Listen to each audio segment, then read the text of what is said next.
الفاتحة.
بزرگان محترم اور برادران عزیز، سورہ مبارکہ اسراء کی اس آیہ کریمہ کے ذیل میں ہماری گفتگو جاری ہے، جس میں خالق کائنات کا یہ ارشاد ہے کہ ہم نے بنی آدم کو مکرم بنایا اور انہیں خشکی اور تری میں اٹھایا، پاک و پاکیزہ رزق عطا کیا، اور اپنی بہت سی مخلوقات پر انہیں فضیلت دی۔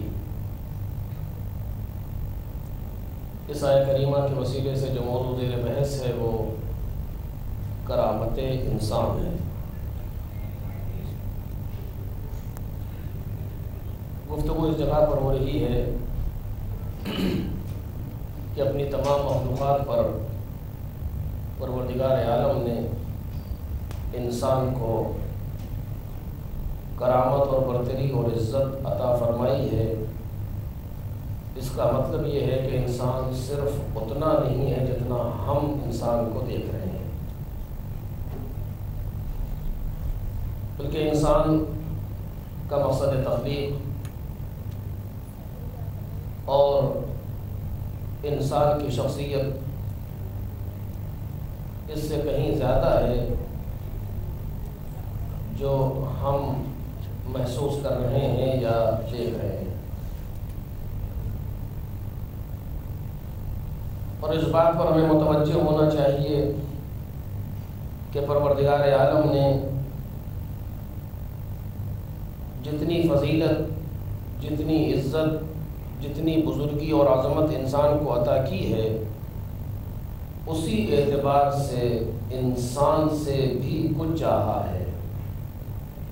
ظاہر سی بات ہے کہ جو انسان جتنا بزرگ، جتنا عظیم ہوتا ہے، اس سے اسی لحاظ سے توقع بھی کی جاتی ہے۔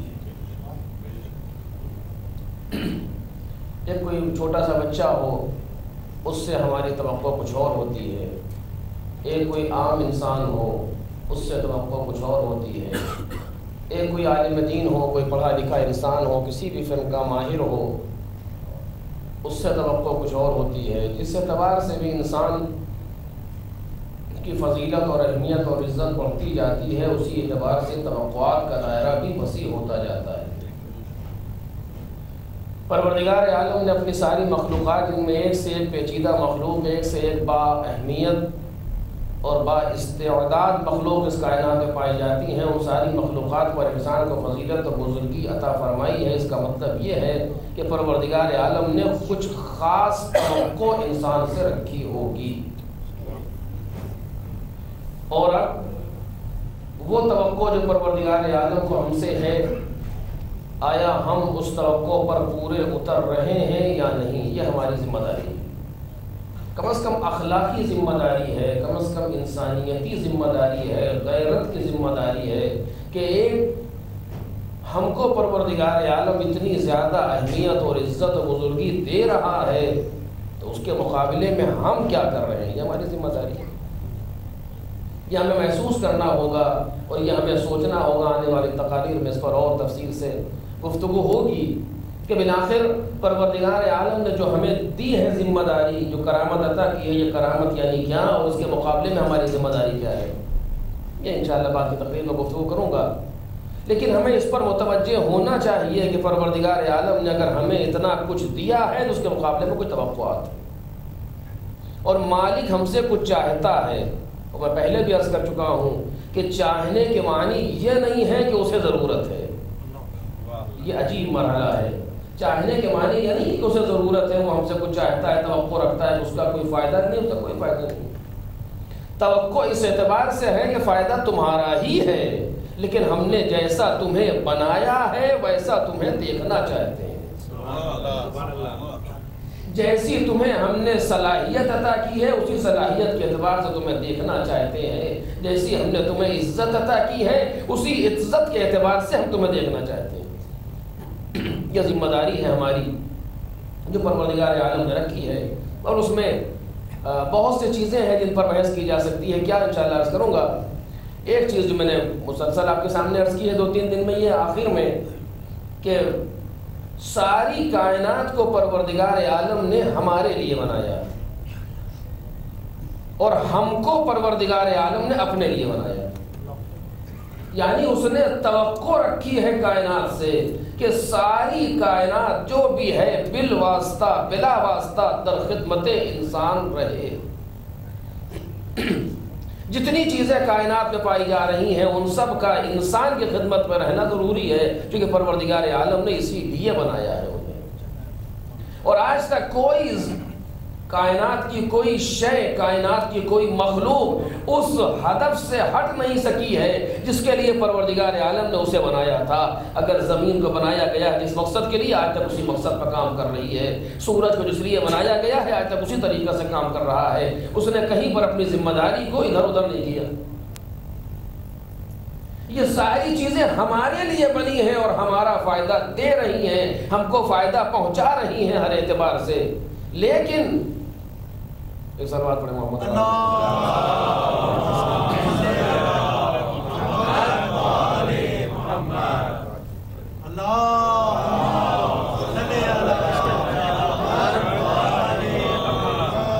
کس کے بچے ہیں آپ لے جائیں گے؟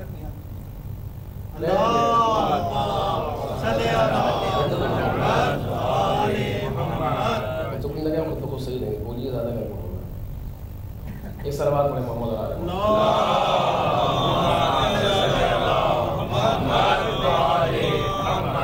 جو اس کی ذمہ داری ہے وہ کر رہا ہے، جس کا کام ہے، جس سے جو توقع ہے پوری ہو رہی ہے۔ ایک صلوات پڑھیں محمد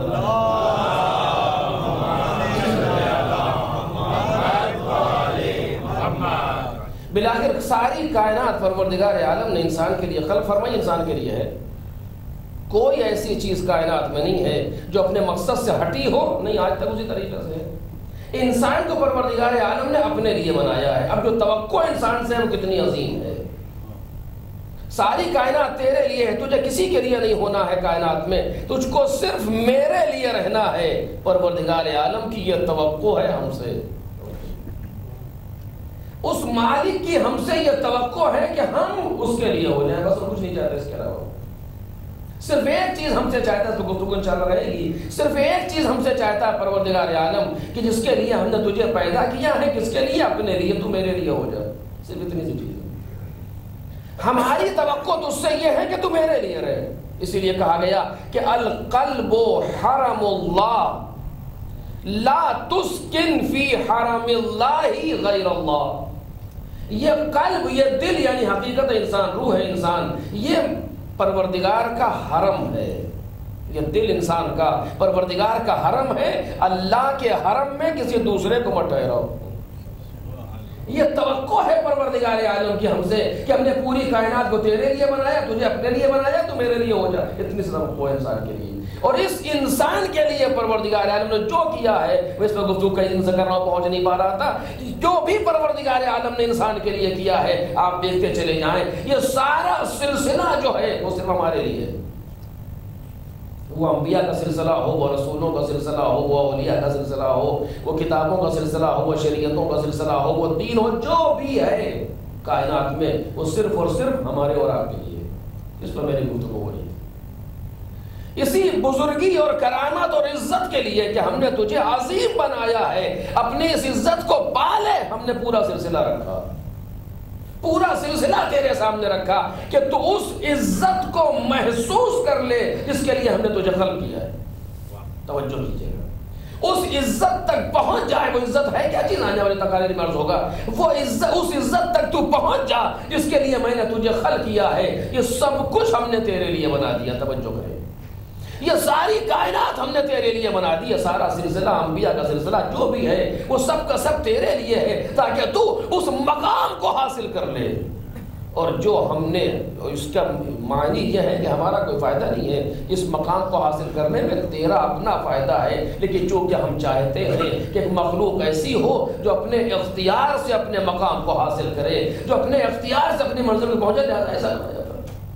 توجہ کیجیے گا، ہماری شان یہ ہے کہ ہم نے اگر تجھے بنایا ہے تو ہمارا فائدہ نہیں۔ یہ جو جملہ کئی دن سے آپ کے سامنے آ رہا ہے، لہذا جو افراد ہم سے نزدیک ہیں یا ہم نے جنہیں بنایا ہے ان کی شان بھی یہی ہے، وہ تمہارے محتاج نہیں ہے، اور تمہارا ان کے درمیان کوئی نقش نہیں ہے۔ تم مانو یا نہ مانو، ہم خدا ہیں۔ اب تفصیل سے نہیں عرض کروں گا، کہہ چکا ہوں، نہ پھر وقت اسی میں رہ جائے گا۔ تم مانو یا نہ مانو، ہم خدا ہیں۔ اگر اپنا فائدہ لینا ہے تو تسلیم کرو، نہیں چاہتے ہو جو نہیں چاہتے ہو۔ تم مانو یا نہ مانو، ہمارا رسول رسول ہے، اس میں تمہارا کوئی نقش نہیں ہے درمیان میں۔ درمیان کی. تم چاہو کہ یہ ہو تو ہو جائیں, تم چاہو کہ نہ ہو تو نہ ہو, ایسا نہیں. اور یہی سلسلہ پیغمبر کے آگے بڑھے گا کہ جب عہدہ الہی کی گفتگو آئے تو عہدہ الہی میں کوئی کسی کو نہ عہدہ دے سکتا ہے نہ لے سکتا ہے. عہدہ الہی صرف پروردگار کی ذمہ داری ہے, وہ عطا کرے گا. وہ جو بھی عہدہ ہو, چاہے نبوت اور رسالت اور امامت کا عہدہ ہو یا خلافت و وزارت کا عہدہ ہو. حتیٰ وزارت کا عہدہ میں نے عرض کیا کہ جناب موسیٰ نہیں دے سکے, پروردگار عطا کر رہا ہے. پیغمبر کے بعد بھی یہ سلسلہ ہونا چاہیے. جو صحیح جانشین پیغمبر ہے وہ پروردگار کی طرف سے منتخب ہونا چاہیے, نہ لوگوں کی طرف سے. کیونکہ الہی عہدے کو لوگ نہیں دے سکتے.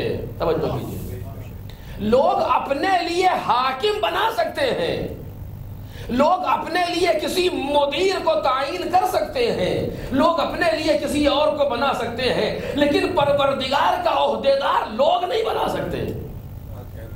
اس طرح جس کو چاہے جناب موسیٰ کچھ اختیار دے دے, لیکن الہی عہدہ جناب موسیٰ نہیں دے سکتے. اس کے لیے ضروری ہے کہ خود پروردگار عالم بنائے. جناب موسیٰ کہہ سکتے ہیں وَاجْعَلْ لِي وَزِيرًا مِنْ أَهْلِي هَارُونَ أَخِي, میرے بھائی وزیر کو میرے بھائی ہارون کو میرا وزیر بنا دے. پیغمبر اکرم بھی ولایت جانتے ہیں مولا کائنات کی, لیکن خود اعلان نہیں کر سکتے. حتیٰ اعلان کے وقت کا تعین بھی پروردگار عالم کرے گا.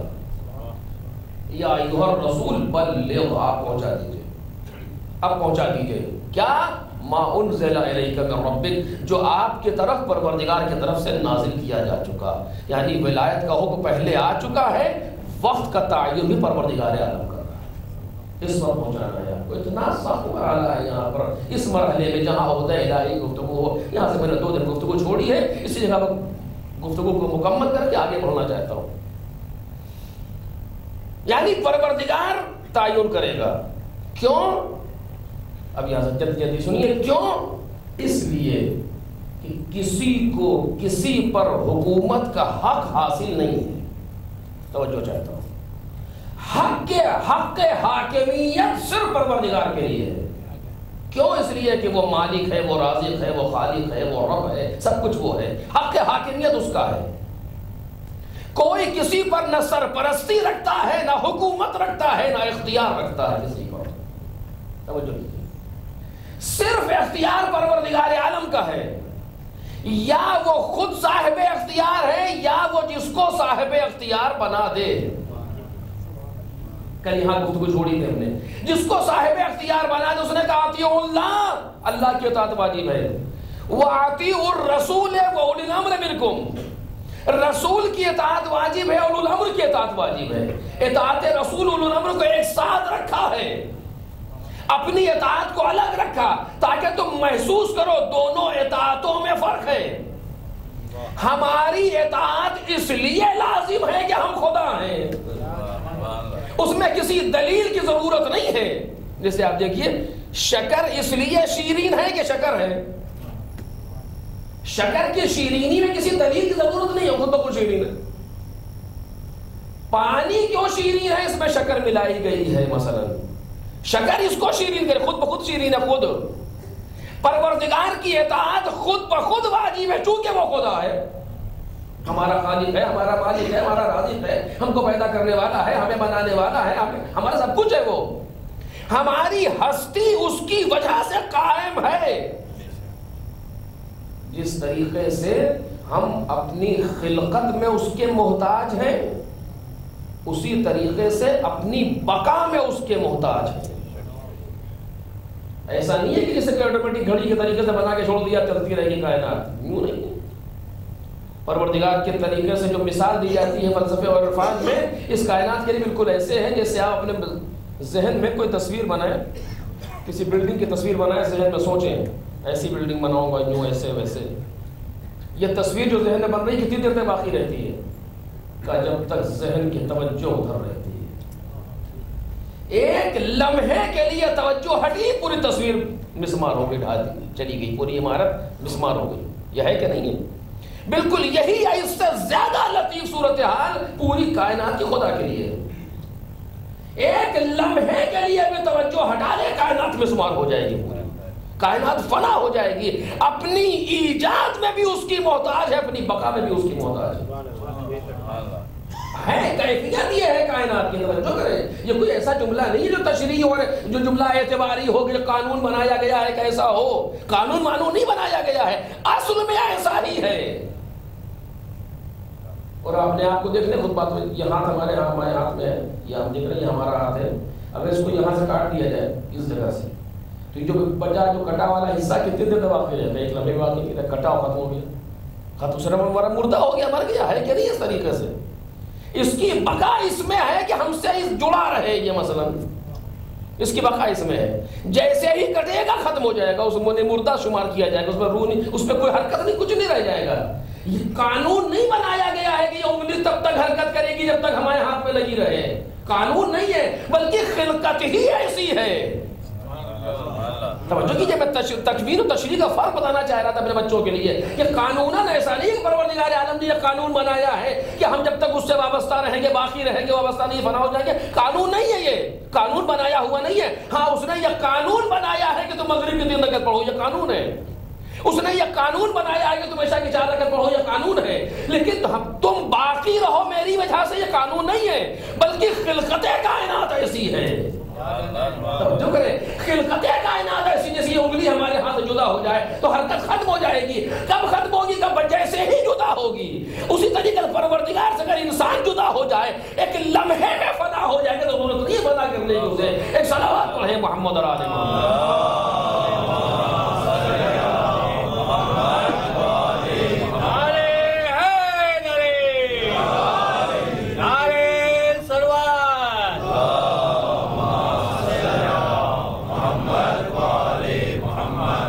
اسی چیز کو پروردگار عالم نے قرآن مجید کی 2 آیتوں میں بیان کیا، 2-3 آیتوں میں مفہوم نحن اقرب الیہ من حبل الورید، میں تمہاری شہرک سے زیادہ تم سے قریب ہوں۔ دوسری آیت میں کہا ان اللہ یحول بین المرء وقلبہ، خدا انسان اور اس کے دل کے درمیان میں حائل ہے۔ دیکھ رہے ہیں آپ، انسان اور اس کے دل کے درمیان، یعنی جتنا تمہیں زندہ رہنے کے لیے شہرگ اور دل کی ضرورت ہے، روح کی ضرورت ہے، اس سے زیادہ تمہیں باقی رہنے کے لیے خدا کی ضرورت ہے۔ اس شہرگ سے زیادہ وہ قریب ہے، محسوس کرو، یہ شہرگ سے زیادہ وہ قریب ہے۔ پروردگار کرا میں نہیں کر رہا ہوں کہ محسوس کرنا چاہیے ہمیں کہ پروردگار ہماری شہرگ سے زیادہ قریب ہے، یعنی کیا زیادہ قریب ہے؟ جتنا ہمیں شہرگ کی ضرورت ہے زندہ رہنے کے لیے، اس سے زیادہ خدا کی ضرورت ہے زندہ رہنے کے لیے۔ تو ہم نے ایسا تو کائنات کو بنایا ایسا ہے کہ اگر ہم سے جدا ہوگی فنا ہو جائے گی، یہ کائنات ہے اس لیے۔ تو اطاعت ہماری اپنی ہے، ہماری اطاعت کے لیے دلیل کی ضرورت نہیں ہے کہ اطاعت کیوں واجب ہے، جو خدا ہے، اس سے زیادہ ضرورت نہیں دلیل کی، چونکہ خدا ہے لہذا اطاعت واجب ہے۔ لیکن رسول کی اطاعت اس لیے نہیں واجب ہے، رسول کی اطاعت اس لیے واجب ہے کہ ہم کہہ رہے ہیں۔ توجہ، اطیعوا اللہ ایک دوسری اطاعت ہے، اطیعوا الرسول ایک دوسری اطاعت ہے۔ وہ اطاعت بالرسالہ ہے جو خدا ہے، لیکن اطیعوا الرسول، رسول کی اطاعت اس لیے واجب ہے کہ پروردگار کہہ رہا ہے۔ توجہ کریں، اور اب اطاعت رسول اور اطاعت اولی الامر کو ایک ساتھ رکھا گیا۔ توجہ چاہتا ہوں، اطاعت رسول اور اطاعت اولی الامر کو ایک ساتھ رکھا گیا تاکہ محسوس کرو کہ جو شان اطاعت رسالت ہے وہی شان اطاعت امامت ہے اور اولی الامر ہے۔ ایک صلوات پڑھ دے محمد اور آل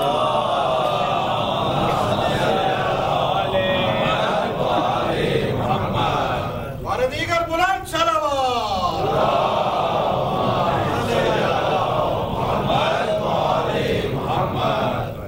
اور اب جو مجھے کہنا ہے توجہ کیجئے، اطاعت رسول کیا ہے، کیسے کریں گے؟ میں نے 3 دن سے مسلسل آیت آپ کے سامنے پڑھی ہے۔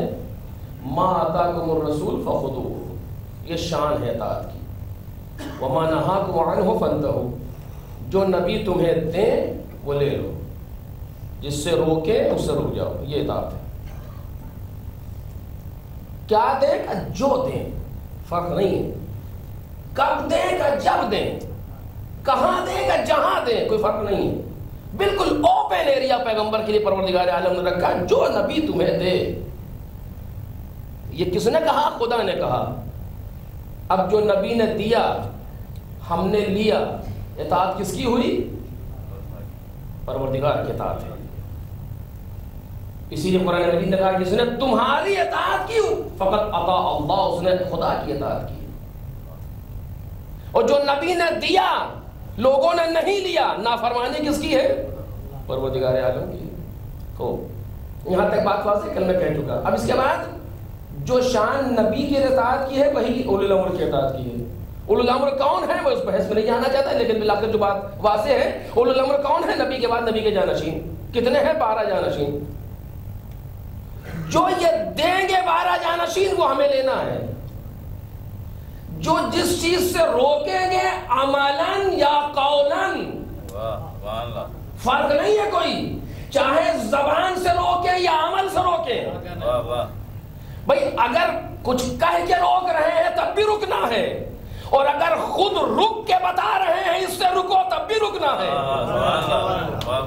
جیسے خود کہہ کر کے دے رہے ہیں تب بھی لینا ہے، اگر کچھ کر کے بتا رہے ہیں کہ یہ کرو تب بھی لینا ہے.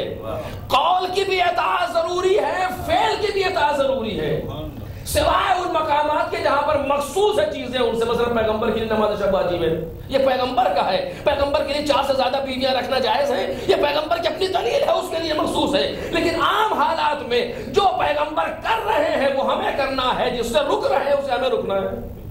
یہی شان ائمہ تحریر کی یہاں ہے. اب توجہ کیجئے، جو میں نے کل اور پرسوں 2 دن اس کے لیے محنت کی، اگر آپ کے پاس ذہن میں ہے، پروردگار عالم نے جناب آدم سے جناب عیسیٰ تک ایک پورا مقدمہ بنایا، ذہن کو آمادہ کیا وہاں سے یہاں تک. کیوں؟ تاکہ پیغمبر کو سمجھ سکے دنیا.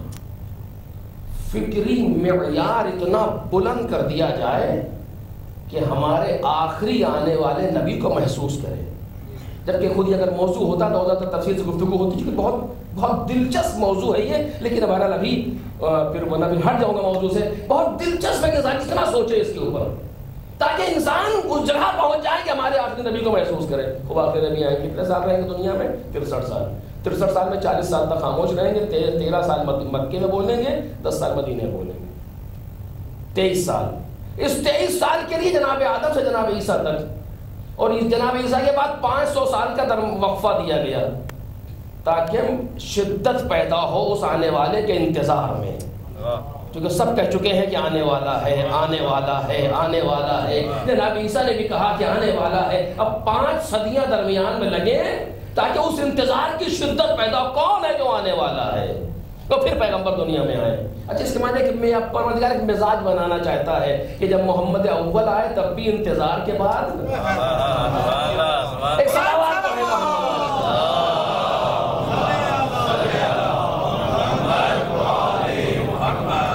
اب وہ آخری آنے والا آئے تب بھی انتظار کے بعد. انتظار بالآخر پروردگار نے روز اول سے رکھا.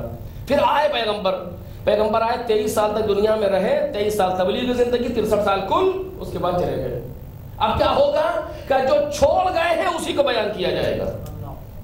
جو پیغمبر نے چھوڑا ہے اجمالی طور سے جو فارمولے بیان کیے ہیں پیغمبر نے، اسی کی تفصیل دیں گے آنے والے کون؟ جو مزاج شناس پیغمبر ہیں، جو مزاج سے آشنا ہے پیغمبر کے، جو وہ صلاحیت رکھتے ہیں جو پیغمبر کے اندر تھی، تاکہ محسوس کریں کہ پیغمبر نے کیا کہا. وہ کتنے لوگ ہیں کہ میرے بعد میرے 12 جانشین ہیں.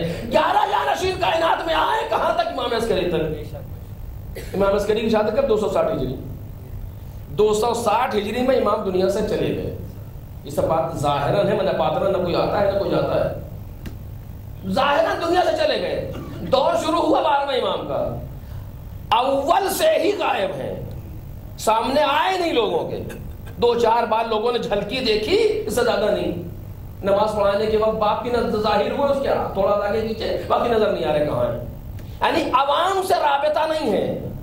اور جتنا زمانہ قریب ہو رہا تھا 12ویں سے، اتنا امام لوگوں سے ملنا کم کر رہے تھے. آپ دیکھیں 11 امام نے کم ملے ہیں لوگوں سے، اس سے زیادہ کم 10ویں امام مل رہے ہیں. ایک سلسلہ پورا ہے. 12ویں غائب. بعد میں اطاعت پکڑ رہا ہوں. 12ویں امام از اول غائب. غیبت شروع ہو گئی. 70 برس تک غیبت رہی، غیبت صغرا. صغرا کے معنی کیا تھے کہ امام کے نائب موجود تھے 4 عدد. 4 نائب ہیں کہ جن کو امام نے نومینیٹ کیا، باقاعدہ نام لے کر کے یہ ہے. اس کے بعد اب کیا ہوگا؟ اب اس پر ذرا غور کریں، جو میں نے پرسوں جو بات کہی، پورا میں نے کائنات کا پورا ڈھانچہ آپ کے سامنے رکھ دیا، جناب آدم سے لے کر کے آج تک پروردگار عالم نے پوری کائنات بنائی، امام عسکری تک دنیا کی میں کوئی نہ کوئی ہادی موجود ہے۔ ایک وقت میں چار امام موجود ہیں۔ آپ دیکھیے ایک وقت میں 4 امام، 3 امام موجود، 2 امام تو ہر زمانے میں۔ کہاں تک؟ 260 تک۔ 260 کے مسائل اور آج کے مسائل زمین اور آسمان سے زیادہ کا فرق ہے، اس زمانے کے مسائل میں اور آج کے مسائل میں۔ اس وقت تک اتنے ایک کے بعد ایک امام، لیکن جب امام عسکری کی شہادت ہوئی آخری آنے والا غیبت میں، تو دنیا کا رابطہ نہیں، کوئی رابطہ نہیں رکھتا امام سے آج ظاہر، اور امام غیب۔ مسائل لا ماشاء اللہ، یہ کیسے معقول ہے یہ سلسلہ؟ توجہ کیجیے، میں سوال کر رہا ہوں، صرف ایک سوال ہے، طالب علم کی حیثیت سے کیسے معقول ہے؟ اے میرے مالک، تو نے اول سے لے کر یہاں 1,24,000 نبی بھیجے، تو یہ کوئی امام بھی کوئی 1,00,000 1,50,000 بھیجا تھا، کوئی مشکل تھی؟ آج بھی سلسلہ چل رہا ہوتا امام کا، کوئی نہ کوئی ہوتا کائنات میں جس طرح رہے، ہم شہید ہوتے پھر کوئی آتا، انبیاء کا بھی تو شہید کیا گیا ایک کے بعد ایک، لیکن رہے نبی، ہے کہ نہیں؟ سوال لاجیکل منطقی، لیکن کوئی نہیں۔ ایک وقت میں 4 امام مولا کائنات کے زمانے میں 4 امام موجود ہیں، جو چوتھے امام کی ولادت 29 ہجری کی مولا کائنات کے زمانے میں، اور اس کے بعد ہوتا رہا سلسلہ، آگے بڑھتا رہا، بعد میں ختم، سب تمام شروع۔ کوئی 12 ہی کیوں؟ کوئی سلسلہ آج بھی ہونا چاہیے تھا، لیکن نہیں۔ جب مشکلات زیادہ ہوئی تو کوئی نہیں، جب مشکلات کم تھی تو ایک وقت میں 4، ایک وقت میں 3 امام، اور جب مشکلات زیادہ ہوئی تو کوئی نہیں۔ کتنا سناٹا، لیکن کیا بڑکی بات آ رہا ہے؟ غلام صلوات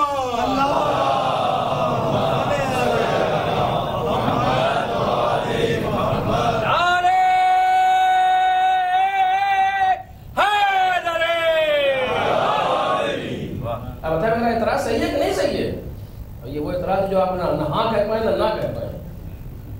اگر ہاں کہیں تو کیسے کہیں کہ صحیح ہے، نہ کہیں تو اپنا وجدان گواہی نہیں دے رہا، کہیں کہ نہ۔ ہر زمانے میں کوئی نہ کوئی نبی، کوئی نہ کوئی رسول۔ جناب نوح 2,500 سال کی عمر ہے، ابھی ہم لوگ چل رہے 1436 میں، 2,500 سال ایک انسان، 950 برس فقط تبلیغی زندگی جناب نوح کی۔ یہ ہے کہ نہیں ہمارے سامنے مثال موجود ہے؟ مالک تو نے ایک انسان کی اتنی لمبی زندگی تھی، آج بھی اسی طرح ہوتا، کچھ نہ کچھ کر دیتا مثلا۔ اور ایسا نہیں ہے، اب یہ بہت پیچیدہ چیز ہے، میں کیسے آپ کے سامنے عرض کروں؟ خوف ہوتا ہے کہ انسان کہیں مطلب جو کہا جا رہا ہے اتنا ہی سمجھے تو ٹھیک ہے۔ آپ دیکھیے یہ بات میں بھی جو کہنا تھی، لیکن جلدی سے مثال میں آ گئی بات۔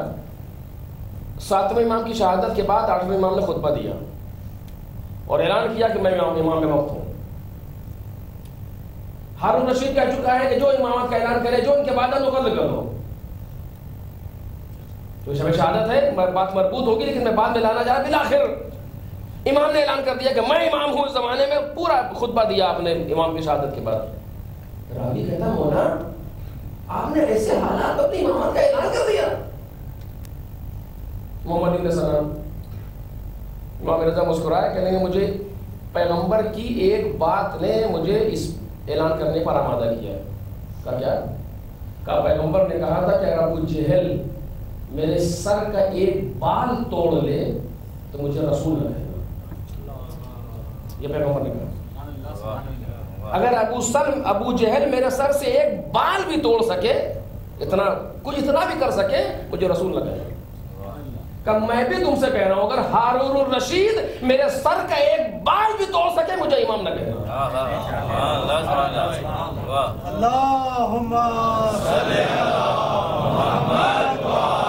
محمد۔ امام کا جملہ موجود ہے۔ اس کے معنی یہ جب یہ چاہتے ہیں تو مسئلہ ایسے آگے بڑھ جاتا ہے۔ یہ نہایت پیچیدہ موضوع ہے، لیکن میں اس کو اس سے زیادہ واضح نہیں کرنا چاہتا آپ کے سامنے، حد تک سوال بھی ایجاد نہ ہو ذہن میں، کم از کم اس حد سے گزرنا چاہ رہا ہوں کہ ہارون نے بلایا، اب بات آ ہی گئی، ہارون نے بلایا امام کو رات میں، ابو سب کہتے ہیں امام کو رات میں بلایا ہارون نے، امام نے کہا کہ ابو سب اس وقت بلا رہا ہے، کچھ مشکل ہے، کہا اچھا، پھر بولا، کہا کچھ نہیں، میں ایک دعا، میرے جد کی دعا ہے اس کے ذریعے سے میں بچ جاؤں گا۔ اب سب کے ساتھ، اب میں بھی ساتھ ساتھ گیا امام کے، ہارون کے پاس امام وارد ہوئے، لب ہل رہے ہیں امام کے، اس نے آتے ہوئے دیکھا اور آ کر کے بٹھایا، کھڑا ہوا استقبال کے برابر میں بٹھایا اور کہنے لگے کہ ابو الحسن میں نے آپ کو اس لیے بلایا کہ 1 لاکھ دینار آپ کو دینا خرچ کے لیے۔ واپس آ گئے، جاتے وقت ہارون کہتا ہے میں نے کچھ اور سوچا تھا، خدا نے کچھ اور سوچا تھا، اس کا کام تو بہتر رہا۔ دیکھ رہے ہیں آپ، یعنی یہ حالات بھی موجود ہیں، اور اس کے باوجود جب زمانہ زیادہ خطرناک تو کوئی نہیں۔ آج ہمارے سامنے کوئی امام نہیں ہے، جو ہیں ان سے رابطہ نہیں ہے، رابطہ بہی مانا جس میں جو ظاہری رابطے کی بات کر رہا ہوں، اس طرح تو پوری کائنات ان کی وجہ سے قائم، وہ مسئلہ الگ ہے۔ وَبِيُمْنِهِ رُدِقَ الْوَرَىٰ وَبِوُجُودِ سَبَدَتِ الْأَرْضُ وَالسَّمَاءُ، وہ اپنی جگہ باقی ہے کہ ان کی برکت سے پوری کائنات کو رزق مل رہا ہے، اور ان کی وجہ سے زمین اور آسمان قائم ہے۔ یا دعا نطبہ کا جملہ اَيْنَ السَّبَبُ الْمُتَّصِلُ بَيْنَ الْأَرْضِ وَالسَّمَاءِ، زمین اور آسمان کے اتصال کا سبب آپ کہاں ہیں؟ یہ جملہ کوئی تشریفاتی نہیں ہے، ریالٹی اور حقیقت پر مبنی ہے جملہ، یہ دوسرا مسئلہ ہے، لیکن ظاہراً امام سے کوئی رابطہ نہیں ہے۔ آج کوئی مسئلہ پوچھنا ہو امام سے نہیں پوچھ سکتے، کیا کریں؟ امام عسکری کے زمانے میں شہادت پر ختم ہوگا سلسلہ امامت کا، ظاہراً جو فیض خلقوں کا ملنا ملانا آنا جانا وہ ختم ہو گیا۔ اب اس کے بعد دنیا کب تک ہے کا پتہ نہیں کب تک ہے، 260 سے ابھی 1436 ہے، اتنے سال گزر گئے، ابھی کتنے اور گزرے گا کوئی نہیں۔ کیسے معقول ہے یہ، میں اس پر سوال کر رہا ہوں بار بار، کیسے معقول ہے یہ کہ کوئی ہادی کائنات میں نہ رہے، کوئی بتانے والا نہ رہے کائنات کے اندر، کیسے معقول؟ یہی سوال پیغمبر کیا ہے، پیغمبر اگر جا رہے کائنات سے، جو سوال وہاں کیا جاتا ہے کہ پیغمبر جا رہے کائنات سے اور کسی کو چھوڑ کے نہیں جا رہے، یہ کیسے معقول ہے کہ اتنا بڑا انسان جس کے لیے آدم سے لے کر عیسیٰ تک پروردگار عالم نے مقدمہ بنایا ہو، اور وہ کائنات سے جائے بغیر کسی کو بنائے ہوئے چلا جائے، یوں چھوڑ کے چلا جائے، سوال ہی نہیں پیدا ہوتا۔ یہ دلیل بنتی ہے باقاعدہ، کیسے پیغمبر نے چھوڑا پوری کائنات کو اکیلا کہ تم بنا لینا، تم کیسے بنا لینا، تمہارے بنانے سے کیسے وجوہ آ جائے گا؟ یہ ہمیں سوچنا چاہیے کہ اگر ہم کسی کو بنائیں گے تو جس کو ہم خود بنا رہے ہیں اس کی بات ماننا ہم پر کیسے بازی ہو گئی؟ یہ کہاں سے ہوا؟ یہ تو بالکل وہی مزاج ہے کہ اپنے ہاتھ سے بت بنایا، خود ہی کھڑے ہو کر کے پوجنے لگے، جسے خود بنا رہے ہیں اسی کو کہہ رہے ہیں ہمارا خدا ہے۔ اس سے زیادہ انسان کتنا کی دے گا؟ سوچیں آپ، ایک انسان کو ہم نے الیکٹ کیا، الیکشن کے ذریعے سے ووٹ دیے کہ ہاں ہاں فلاں فلاں یہ ہمارا وہ رہبر ہے، ہو گیا، اس کی ذات واجب ہے، وہ کیسے بازی ہو گئی؟ وجوب ہمیشہ، توجہ کیجئے، ہمیشہ وجوب من جانب اللہ ہونا چاہیے شرعاً۔ آپ کسی مینجمنٹ کو چلانے کے لیے، کسی مینجمنٹ کے لیے، کسی کمپنی کو چلانے کے لیے ایک کو مینیجر بنائے، بات الگ ہے وہ، لیکن شرعاً وجوب کیسے آئے گا؟ شریعت پروردگار عالم کی ہے جس میں بندوں کا دخل نہیں ہے۔ توجہ کریں، شریعت پروردگار عالم کی ہے، نہ کوئی نبی بنا سکتا ہے، نہ کوئی رسول بنا سکتا ہے، نہ کوئی قبلہ بنا سکتا ہے، کوئی کچھ نہیں کر سکتا۔ جب کچھ نہیں کر سکتا تو رہبر کیسے بنا سکتا ہے؟ ایک صلوات پڑھیں محمد اور آل محمد۔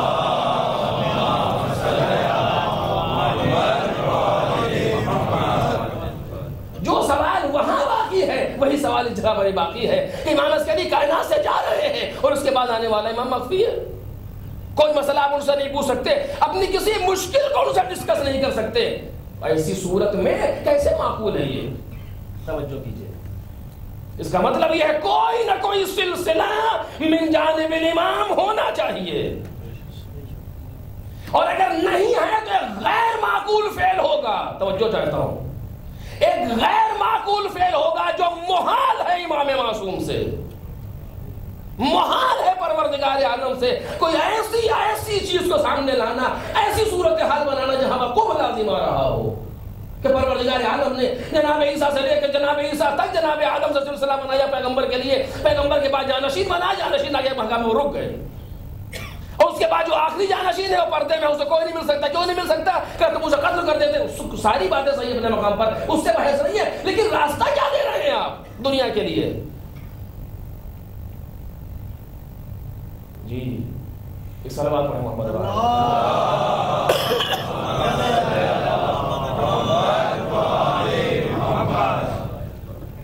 امت کی فلاح کے لیے، امت کی محبوبی. میں نے بار بار یہ جملہ روزہ اول سے کہا ہے، انسانوں کے کمال تک جانے کے لیے کچھ ہونا چاہیے. پروردگار نے سلسلہ رکھا. امام عسکری کی بات کا سلسلہ ہے کہ امام زمان کمال تک لے کیسے لے جائیں گے؟ امام زمان کمال تک کیا طریقہ ہے بتائیے مجھے. کمال جانا ہے کہاں امام؟ کیسے امام سے رابطہ برقرار کریں؟ کیسے امام سے ہدایت لیں؟ ہم ایک مسئلہ ڈسکس کرنا بھی، حلال و حرام کا مسئلہ بھی فوراً آ رہا ہے، کس سے پوچھیں اس مسئلے کو؟ لوگ کہتے ہیں ہمارے زمانہ کی تقلید میں، تقلید میں کم سے کم مسئلہ انہیں سے پوچھی جاتا ہے. لیکن مسئلہ اگر کوئی منطقی بیٹھ کر کے حل کرنا چاہے دوسری بات ہے. ایک شعار دینا ہو دشمن کی سازش میں وہ مسئلہ الگ، اس سے مجھے بحث نہیں کرنا. لیکن باقاعدہ حل کرنا مسئلے کے لیے کیا ہو سکتا ہے، کیا صورتحال ہے؟ توجہ کیجیے. میں نے کہا پھر سے میں دوبارہ آپ کے ساتھ پیچھے لے کر کے چل رہا ہوں تاکہ توجہ میرے عزیزو، انسان کی بہت توجہ جملے ان جملوں پر. انسان کو کمال تک پہنچانے کے لیے، فکر بشری کو بلند کرنے کے لیے، 2-3 منٹ لگیں گے لیکن توجہ چاہتا ہوں آپ کی. فکر بشری کو بلند کرنے کے لیے پروردگار عالم نے جناب آدم سے جناب عیسیٰ تک کا ایک سلسلہ رکھا ہے. ایک کے بعد ایک نبی کیوں آ رہے ہیں؟ یہ تاکہ فکر انسانی کو بلند کریں. اتنا بلند کر دے فکر بشری کو کہ جناب پیغمبر کی باتوں کو محسوس کر سکے زمانہ. مالک اپنے مقصد میں کامیاب ہے یا ناکام ہے؟ کامیاب ہے. اپنے مقصد میں کامیاب ہے پروردگار عالم. فرعون آیا، حامان آئے، شداد آئے، کتنا ہی جیسے آئے، لیکن نبوت کا سلسلہ نہیں رک سکا کسی سے. لاکھ فرعون نے چاہا کہ بچہ نہ پیدا ہونے پائے ہماری مملکت میں جو ہمارے تختے کو الٹ دے گا. خدا نے کہا فرعون خدائی کا مزہ تو جب ہے کہ جب اپنے نمائندے کو تیری گود میں پلوا دوں. پلوا دیا پروردگار عالم نے موسیٰ کو فرعون کی گود میں. وہ ایسی کرنا جانتا ہے پروردگار عالم. اپنے نقشے میں کہیں پروردگار عالم ناکام نہیں رہا. وہ دین کو لے کر کے چلا جناب آدم سے جناب عیسیٰ تک پہنچا دیا اس نے فکر بشری کو بلند کرتے ہوئے. اس کے بعد کون پیغمبر آئے؟ پیغمبر نے آ کر کے، میں نے اس بات کو کل غالباً عرض کیا، پیغمبر نے آ کر کے قیامت تک ہونے والے تمام مسائل کے کلیات کو بیان کر دیا. توجہ چاہتا ہوں، قیامت تک وہ پیش آنے والے سارے مسائل کے کلیات کو پیغمبر نے بیان کر دیا. بیان کر کے پیغمبر چلے گئے. کیوں چلے گئے؟ جو کام مکمل ہو گیا.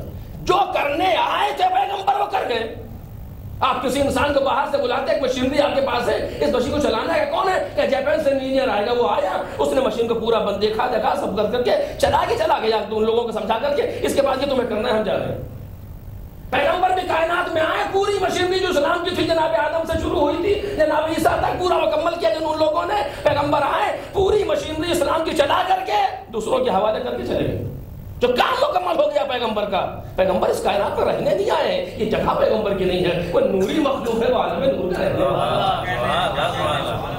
وہ عالم نور کا رہنے والا، اسے کیا نسبت تھی اس کائنات سے؟ وہ ایک کام کے لیے آیا تھا، 23 سال میں اپنا کام اس نے سمیٹا، اس کے بعد چلے گئے پیغمبر. اب دوسروں کے حوالے کر گئے. یہ ہم دے کر کے جا رہے ہیں. اگر تم ان سے وابستہ رہو گے تو گمراہ نہیں ہوگے. انی تارک فیکم ثقلین کتاب اللہ و اطرتی اہل بیتی ما ان وصلتم بہما لا تضل بعدی. یہ دو چیزیں ہیں یہ جو اسلام کی مشینری کو چلائیں گی میرے بعد. یہ دو ہیں جو میرے بعد مشینری کو چلائیں گی. اگر ان سے وابستہ رہو گے تو گمراہ نہیں ہوگا. کون کا کتاب خدا ہے میرے اہل بیت. دیکھ کے پیغمبر چلے گئے. اہل بیت قرآن تو باقی ہے. اہل بیت جا رہے ہیں. آخری فرد اہل بیت کی امام عسکری.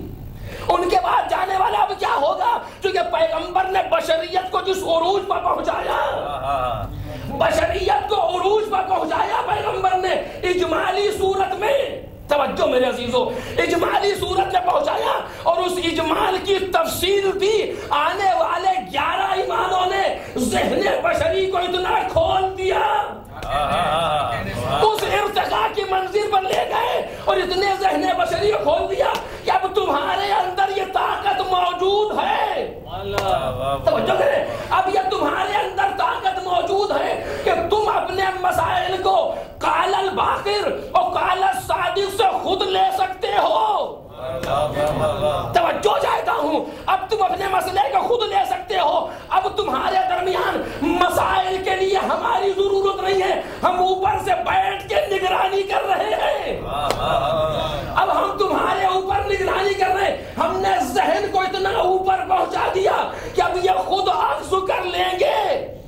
اور وہی ہوا تاریخ میں آج تک. توجہ چاہتا ہوں عزیزو. کیوں؟ اطاعت واجب ہے، جو کہیں یا جو کریں.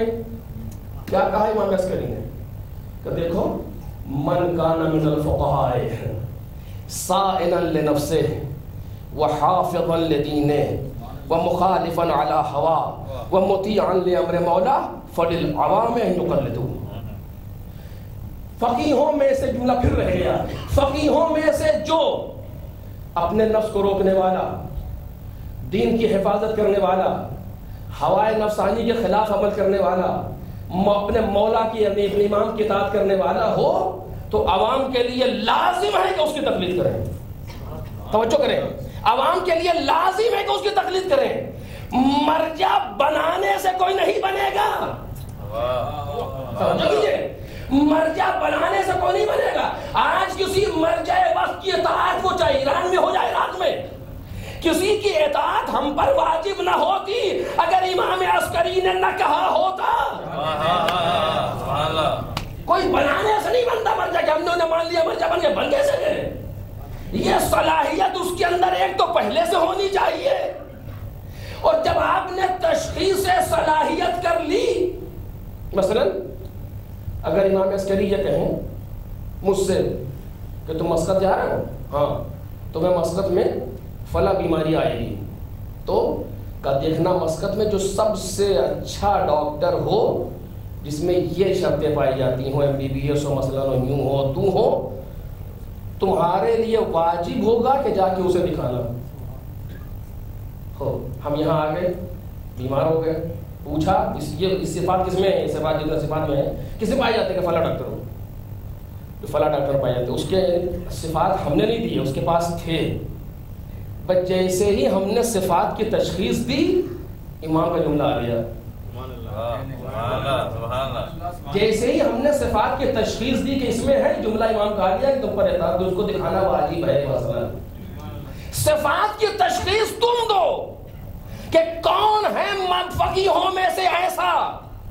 اب یہ بات رہ جائے گی، کل عرض کروں گا اسی جگہ سے، کون ہے فقیہوں میں سے ایسا جن میں یہ شرطیں پائی جاتی ہیں.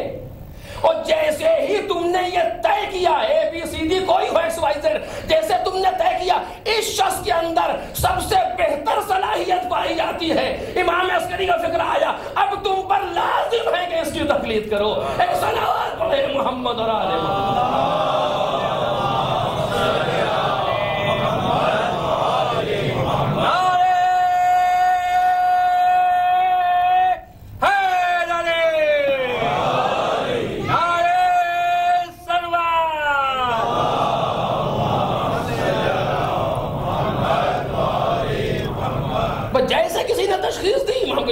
تمہارے اوپر لازم ہے عوام پر، عوام کا لفظ رکھا ہے اس کے بحث بعد میں انشاءاللہ، کہ عوام پر لازم ہے کہ اس کے عوام یعنی ہم اور آپ سب کہ اس کی تقلید کرے. تقلید کیوں کریں؟ امام کے کہنے سے.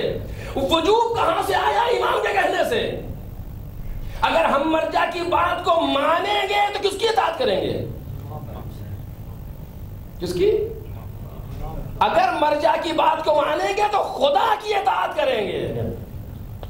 سبحان اللہ سبحان اللہ. تو اگر ہم نے مرجع کی بات کو مانی یعنی کہ اس کی بات مانی، امام کی بات مانی، امام کی بات مانی یعنی کہ اس کی بات مانی، پیغمبر کی بات مانی، پیغمبر کی بات مانی کس کی؟ خدا کی بات مانی. اور اگر ہم نے ان کی بات نہیں مانی تو کس کی اطاعت نہیں کی؟ خدا کی اطاعت نہیں کی. کیونکہ پروردگار ہی واجب الاطاعہ ہے اپنی ذات سے. باقی جتنے واجب الاطاعہ ہوں گے اس کے کہنے سے آئیں گے.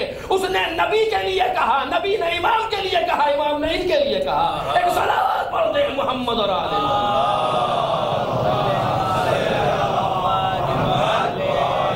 محمد. اور اب کچھ باتیں رہ گئی ہیں، بالکل بات بہت تیزی سے آگے بڑھ رہا ہے، پتہ نہیں کھڑی ہونی صحیح ہے یا غلط ہے یہ والی جو ہمارے سامنے لگی. ایک صلوات پڑھیں محمد اور آل محمد.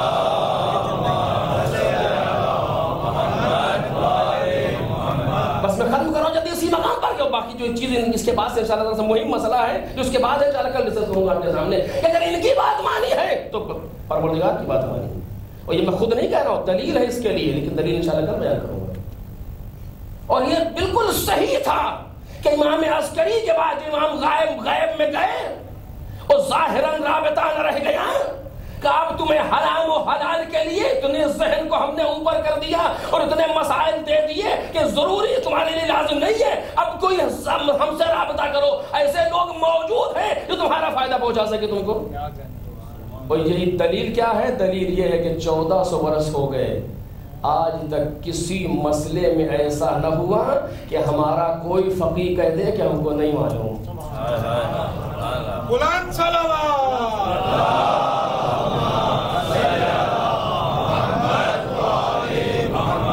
سخت سے سخت مسئلہ آ جائے وہ چٹکیوں میں جواب دیتا ہے, یہ جائز ہے یہ ناجائز ہے. صلوات پڑھیں محمد اور آل محمد.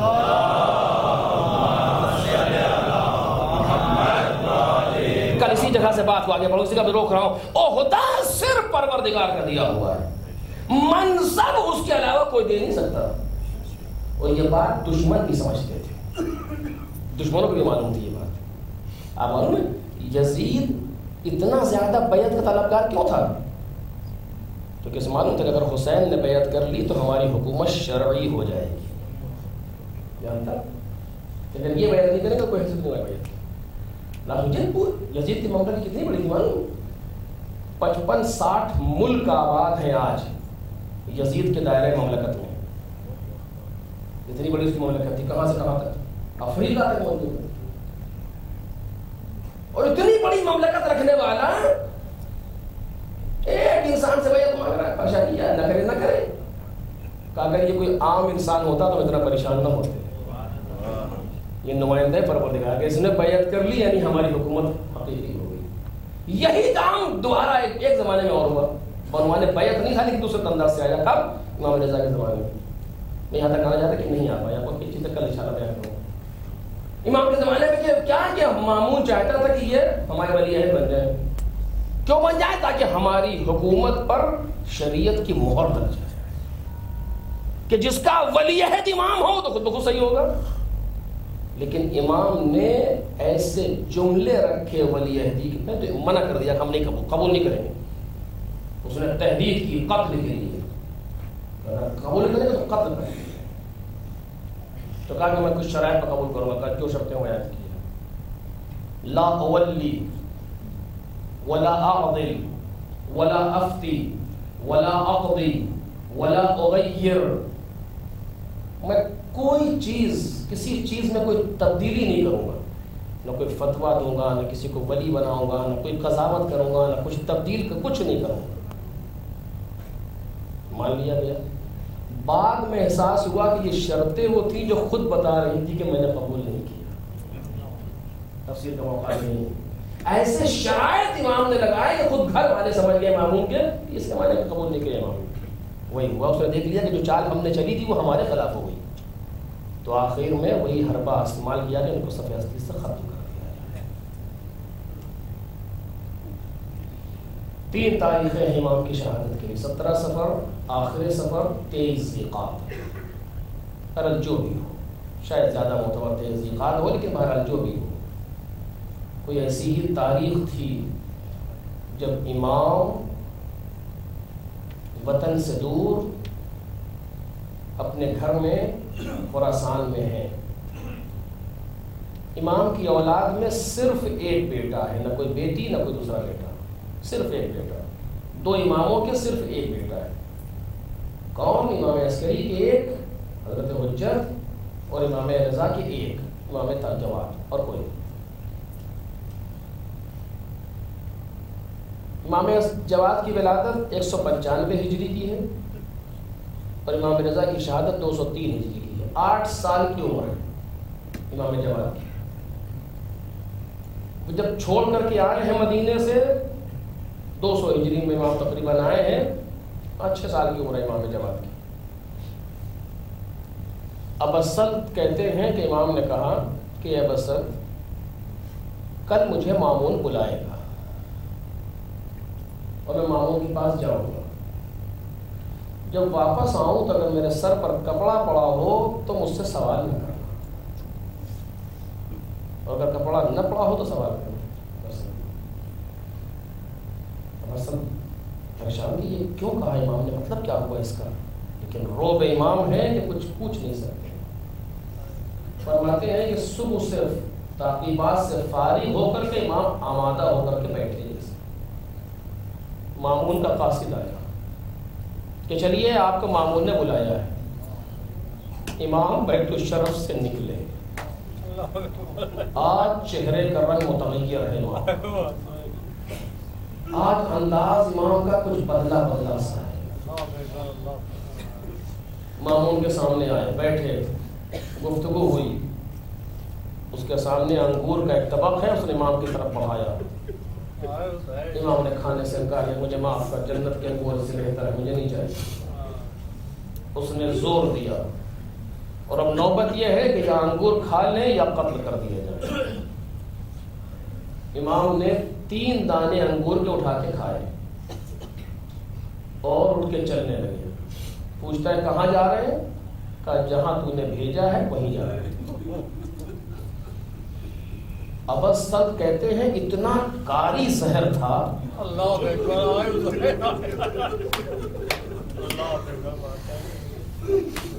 اتنا کاری زہر تھا کہ بس کھا کر کے باہر دربار سے آئے ہیں امام. میں نے دیکھا پیر رکھتے کہیں ہیں, پڑتا کہیں. اتنی جلدی امام پر زہر کا اثر ہوا ہے اس وقت. اب اسد نے آگے بڑھا کر کے پکڑا, سر پہ آپ کے رومال پڑا, کپڑا پڑا ہوا ہے. گھر کے اندر پہنچے کہ اب اسد دروازہ بند کر دو, کسی کو آنے مت دینا. اور انہوں نے اپنا کام کر دیا. یہ کہہ کر کے امام بستر پر لیٹ گئے. آ کر کے زہر کا اثر ہے, درد شدید ہے, زہر کے اثر سے کرمٹے لے رہے ہیں امام. اور جملہ کہتے ہیں بیٹا تقی جواد تم ابھی تک نہیں آئے. اور ادھر نوے امام مسجد النبی میں نماز پڑھ رہے ہیں. اچانک ہاتف غیبی کی آواز آئی, محمد تقی اگر باپ سے ملنا ہے تو خراسان چلو. چشم زدن میں امام مدینے سے خراسان آئے. دروازہ بند ہے گھر کا, لیکن گھر کے اندر آئے. اب حسن نے پوچھا صاحبزادہ دروازہ بند ہے, آپ کیسے اندر آئے؟ کہا جو خدا چشم زدن میں مدینے سے خراسان لا سکتا ہے وہ دروازہ بند ہونے کے باوجود مجھے اندر لا سکتا ہے. ابھی یہ گفتگو ہو رہی تھی, امام کے کانوں سے بیٹے کی آواز ٹکرائی. اپنا بستر سے اٹھے, جلدی سے آگے بڑھے. ایسا لگ رہا تھا کہ امام گر نہ جائے پھنس کر کے. اپنے لال کو سینے سے لگا لیا. اے میرے بیٹے آ گئے, میرے لال تم آ گئے. لے کر کے اندر گئے. کچھ دیر تک تمہیں سنتا رہا کیا کہہ رہے ہیں. اس کے بعد نہیں سمجھ میں آیا کہ کیا گفتگو ہو رہی ہے. کچھ دیر کے بعد امام باہر آیا, بس تو ہم یتیم ہو گئے. بابا دنیا سے گزر گئے, بابا چلے گئے. اب سن بھی رو رہے ہیں, امام بھی گریا کر رہے ہیں. اب سن جاؤ زیر زمین وہاں تہ خانے میں پانی رکھا ہے وہ لے کر کے آؤ. کہ مولا وہاں تو کچھ نہیں ہے. کہ میں کہہ رہا ہوں جاؤ. جا کر کے دیکھا تو تشت بھی موجود ہے, پانی بھی موجود ہے. لے کر کے آئے, اپنے باپ کے جنازے کو اٹھایا, لا کر کے تخت پر رکھا. غسل دینا چاہ رہے ہیں. تاریخ نے ایسا غسل پہلی مرتبہ دیکھا. جب 8 برس کا بچہ اکیلا آستین چڑھائے ہوئے اپنے باپ کو غسل دے رہا ہے. اب اصل ساتھ دینا چاہتے, منع کر دیا. نہیں, اب اصل ہمارے ساتھ نامرئی مخلوق ہیں, چونکہ امام کو امام ہی غسل دے سکتا ہے. غسل دیا. اب اسد جاؤ, جا کر کے کفن رکھا ہے, لے کر کے آؤ. دوبارہ اب اسد گئے, دیکھا کفن بھی موجود ہے. کفن آیا, کافور آیا, خلود کیا امام کو, کفن پہنایا. کھڑے ہو کر کے اکیلے نماز پڑھی, اللہ اکبر. اس کے بعد جب جنازہ آمادہ ہو گیا, اطلاع ملی لوگوں کو خراسان میں کہ امام رضا شہید کر دیے گئے. امام رضا دنیا سے چلے گئے. جم میں غفیر ہے جو گھر کے چاروں طرف موجود ہے. واہ امامہ کے نعروں سے خراسان گونج رہا ہے. مامون نے ظاہر سازی کرنا چاہی کہ ہم نے کچھ نہیں کیا ہے, لیکن جاننے والوں کو خبر ہو گئی. جنازے کو اٹھایا گیا, لے جا کے ہارون کے پاس دفن کر دیا گیا. لوگی تو بات تمام ہو گئی, مقتل خاموش ہو گیا. ایک جملہ کہوں گا امام جواد سے, اے میرے مولا غربت میں باپ کا انتقال ہوا. اے میرے مولا مدینے سے خراسان آپ آئے, ایسے عالم میں باپ کو دیکھا جب زہر کا اثر تھا, لیکن مولا اپنے بابا کو پانی تو آپ نے پلا لیا.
جہاں